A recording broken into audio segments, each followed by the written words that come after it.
பிரியமானவர்களே, இயேசுவின் நாமத்தினால் உங்களை வாழ்த்துகிறேன். எரேமியா 32வது அதிகாரம் 19வது வசனம். யோசனையிலே பெரியவரும் செயலிலே வல்லவருமாய் இருக்கிறீர். அவனவனுக்கு அவனுடைய வழிகளுக்கு தக்கதாக அவனுடைய கிரியைகளின் பலனுக்கு தக்கதாக அளிக்கும்படி உம்முடைய கண்கள் மனுப்புத்திரருடைய எல்லா வழிகள் மேலும் நோக்கமாய் இருக்கின்றன. நம்முடைய ஆண்டவர் யோசனையில் பெரியவர், செயலில் வல்லவர். நம்முடைய வழிகளுக்கு தக்கதாகவும் நம்முடைய கிரியைகளின் பலனுக்கு தக்கதாகவும் அவனுடைய கண்கள் நம்மை பார்த்து கொண்டிருக்கிறது. இந்த நாட்கள்ல யார் எப்படி வேலை செய்யறாங்க, டிராபிக் எப்படி இருக்குது, காரியங்கள் எப்படி ஒழுங்கா இருக்குதா, சிசிடிவி மூலமா பார்த்துட்டு இருக்கிறோம். சில செக்யூரிட்டி ஆபீஸ்ல சிசிடிவி வைத்து பல தூரத்தில் நடக்கிற காரியங்களை அவர்கள் பார்த்து கொண்டிருக்கிறாங்க. எல்லாம் நேர்த்தியா இருக்கிறதா? ஆனால் எரேமியாவின் நாட்கள்ல ஆண்டவர் இந்த உலகத்தை படைத்த நாட்கள் இருந்து தேவனுடைய கண்கள் மனுப்புத்தருடைய எல்லா வழிகள் மேல நோக்கமா இருக்கின்றன. இன்னைக்கு எல்லா காரியத்தை ஆண்டவர் பார்க்கிறாருங்க. அந்த ரங்கத்தில் நம்ம எப்படி இருக்கிறோம், அந்த ரங்கத்தில் எப்படி காரியங்களை செய்யறோம், எப்படி திட்டங்களை பேசுகிறோம், எப்படி வெளியில பேசுறோம், மனிதர்கள் மத்தியில் எப்படி பேசுறோம். தயவு செய்து ஒரே பேச்சு. நிறைய நேரத்துல மனிதர்கள் மாற்றி மாற்றி பேசுவாங்க, மாறுதலாய் பேசுவாங்க. அரசியல்வாதி பேசலாம், மாற்றி மாற்றி பேசலாம். ஆனால் ஆவிக்குரிய ஒரு மகள் பேசலாமா? ஒரு ஆவிக்குரிய ஊழியக்காரன் பேசலாமா? மாறி மாறி பேசலாமா? அவன் அவனுடைய வழிகளுக்கு தக்கதாய், அவன் அவனுடைய பாதைகளுக்கு தக்கதாய், அவன் அவனுடைய கிரியைகளுக்கு தக்கதாய் செய்யும்படியாய் தேவனுடைய கண்கள் நோக்கமா இருக்கிறது. இந்த எரேமியா 32:19 வசனத்துக்கு பயந்து நடுங்குகிற இருதயம் ஒரு மகனுக்குள்ள ஒரு தேவ பிள்ளைகள் இருக்குமானால் நினைத்தபடி பேச மாட்டாங்க, மாற்றி பேச மாட்டாங்க. காரியங்களை மாற்றி பேசுவது ரொம்ப தவறு. உள்ளதை உள்ளபடி பேசணும். அநேக இடங்கள்ல அநியாயமாய் பேசுகிறார்கள். எத்தனையோ காரியங்கள், அக்கிரமங்கள், அநியாயங்கள் செய்துவிட்டு மற்ற இடங்கள்ல பேசுகிற பொழுது அது ஒன்றுமே இல்லை, தவறாய் சொல்லுகிறார்கள் என்று மேற்பூச்சு பூசுகிறார்கள். தயவு செய்து அப்படிப்பட்ட ஏமாற்றமான காரியங்களுக்கு ஏமாந்து போய்விடாதீங்க. அவன் அவனுடைய வழிகளுக்கும் அவனுடைய கிரியைகளுக்கு தக்கதாய் செய்யும்படி அவருடைய கண்கள் நோக்கமாய் இருக்கிறது.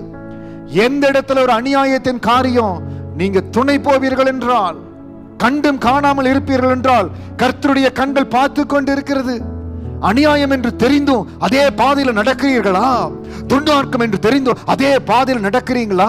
கர்த்தருடைய கண்கள் பார்த்து கொண்டு இருக்கிறது. அவனுடைய வழிகள் நம்முடைய வழிகளுக்கு, நம்முடைய முடிவுகளுக்கு நம்ம தான் தேவனிடத்துல கணக்கு கொடுக்கணும். தயவு செய்து யாருக்காகவும் எந்த சூழ்நிலைக்காகவும் உங்களுக்கும் ஆண்டுக்கு இருக்கிற உறவுல ஒரு பிரிவு வந்துவிடும்படியாய் தேவனுக்கென்று நீங்கள் நிற்கிற அந்த வைராக்கியத்துல தியாகம் வந்துவிடியா விட்டு கொடுத்துறாதீங்க. கர்த்தருக்கென்று எதை வேண்டுமானால் தியாகம் செய்யலாம். ஆனால் யாருக்காகவது எதற்காகவாவது ஆண்டை தியாகம் செய்ய முடியாது. தேவனுடைய நீதியை தியாகம் செய்ய முடியாது. பய பக்தியை தியாகம் செய்ய முடியாது. கர்த்தருக்கு முன்பாய் உண்மையாய் உத்தமாய் வாழ்வதை தியாகம் செய்யவே கூடாது. அவனுடைய வழிகளுக்கும் அவனுடைய கிரியைகளுக்கும் தக்கதாய் பலனளிக்கும்படியாய் நம்ம செய்கிற வழிகள், நம்ம செய்கிற கிரியைகள், அதற்கு ஏற்ற பலனை ஆண்டு கொடுப்பாருங்க. ஏற்ற பலன் ஆண்டவர் கொடுப்பார். ஒரு அரசாங்கத்தை அமைக்கும்படியாய் மக்கள் ஓட்டு போட்டு தேர்ந்தெடுக்கிறாங்க. அந்த வருகிற அரசாங்கம் சரியில்லை, அநியாயம் செய்கிறது, அதுக்கேற்ற பலனை அனுபவிக்கிறாங்க. அதே போலத்தான் நம்ம எந்த தலைமையை ஆதரிக்கிறோமோ, எந்த இடத்துல இருக்கிறோமோ, நியாயமான காரியம், நேர்மையான காரியம், அதற்கு துணை போகிறோமா, அந்த ஆசீர்வாதம் நம்ம மேல கடந்து வரும். அநியாயத்திற்கு, துரோகத்திற்கு, கொடுமைக்கு வேலை இடமா இருக்கலாம், நீங்கள் தொழில் செய்யற இடமா இருக்கலாம், தேவனை ஆராதிக்கிற இடமா இருக்கலாம், ஊழியம் செய்யற இடமா இருக்கலாம். ஆனால் அநியாயத்துக்கு, துரோகத்திற்கு நீங்கள் துணை போவீர்களே ஆனால் அவனுடைய வழிகளுக்கும் அவனுடைய கிரியைகளுக்கும் தக்கதாய் பலனளிக்கும்படியாய் ஆண்டவருடைய கண்கள் பார்த்து கொண்டிருக்கிறது. இந்த கவனம் ஒரு தேவ பிள்ளைக்கு இருக்குமானால் இருதயத்துல நடுக்க இருக்கணும். அதுதான் வசனத்துக்கு நடுங்குகிற இருதயம். மனிதர்களுக்கு நடுங்குகிற, மனிதனுடைய வார்த்தைக்கு, மனிதனுடைய பயமுறுத்தலுக்கு பயப்படுகிற இருதயம் அல்ல. நேபுகாத்நேச்சருடைய அந்த வார்த்தைக்கு சாத்ராக், மேஷாக், ஆபேத்நேகோ பயப்படவில்லை, விக்கிரகத்தை வணங்கவில்லை.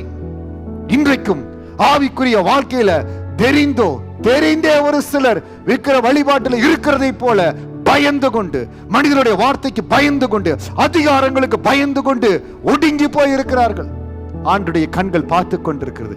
தயவு செய்து எந்த இடத்திலையும் அவனுடைய வழிகளுக்கும் கிரியைகளுக்கும் பலனளிக்கிற ஆண்டவர் என்னுடைய காரியங்களை பார்க்கிறார் என்று சொல்லி நீதிக்காக நில்லுங்க.